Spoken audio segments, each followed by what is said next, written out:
একটা অভ্যুত্থান হয়েছে বাংলাদেশের ছাত্র জনতার। সেই অভ্যুত্থানের যে চাওয়া একটা গণতান্ত্রিক ন্যায় ইনসাফের বাংলাদেশ রাষ্ট্র কায়েম করা, সেইটার জন্য যে সাংস্কৃতিক প্রস্তুতি দরকার। কারণ একটা দেশ তো শুধুমাত্র আইন, পুলিশ আর সংবিধানের ব্যাপার নয়, সমাজের একটা সাংস্কৃতিক একটা উদ্বোধন দরকার হয়, সাংস্কৃতিক একটা জাগরণ দরকার হয়।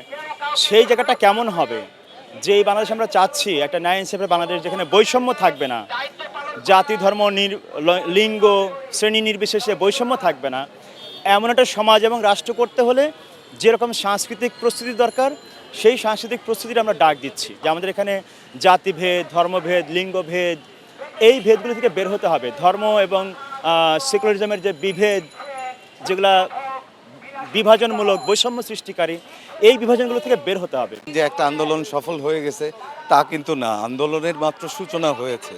দেশটা গড়তে হবে। পুরো মুভমেন্টটা ছিল কিন্তু বাংলাদেশের সিস্টেমকে চেঞ্জ করার জন্য।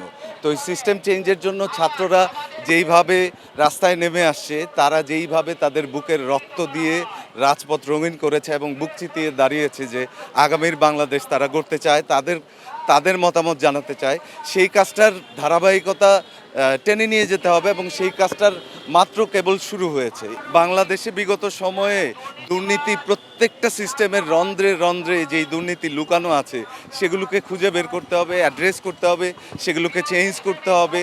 যারা এখনও আন্দোলন করতে গিয়ে আহত হয়েছে তাদের চিকিৎসার ব্যবস্থা করতে হবে, যারা মারা গিয়েছে তাদের ফ্যামিলির পাশে দাঁড়াতে হবে। মোট কথা, বাংলাদেশটাকে আগামী প্রজন্মের জন্য, সুন্দর বাংলাদেশ গড়ার জন্য আপনি আমি প্রত্যেককে এখনও রাস্তায় থাকতে হবে এই সিস্টেম চেঞ্জ না হওয়া পর্যন্ত। আমরা দেশে সম্পদ নষ্ট করতে পারি না। আপনি প্রতিহিংসার কারণে কোথাও আগুন দিচ্ছেন, আপনি এটা ভেঙে ফেলছেন, সেটা ভেঙে ফেলছেন, এই আন্দোলন তো আমরা করি নাই। আমরা দেশ গড়ার আন্দোলন করতে চেয়েছি, ভাঙার আন্দোলন আমরা করতে চাই নাই। আমরা অন্তর্বর্তী সরকারেরও কর্মকাণ্ডের উপরে আমরা নজর রাখবো।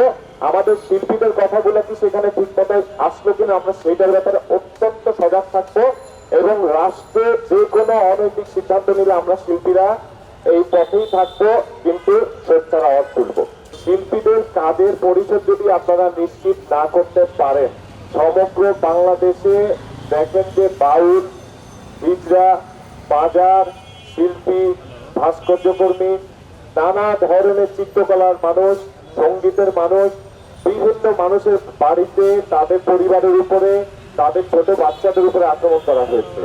আমরা এই কথাটা যে বলছি, আমরা স্পষ্ট করে বলতে চাই, আপনি ধর্মপরায়ণ হন, কোনো সমস্যা নাই, কিন্তু অতিরিক্ত ধর্মপ্রীতি বা অতিরিক্ত ধর্মভীতি দুটোই কিন্তু অসুখ। এটা একটি মানসিক ব্যাধি। এলো মুক্ত চিন্তার স্বাধীন দৈনিক খবরের কাগজ। এখন খবর হবে নিখাত, নির্ভীক, নিরপেক্ষ।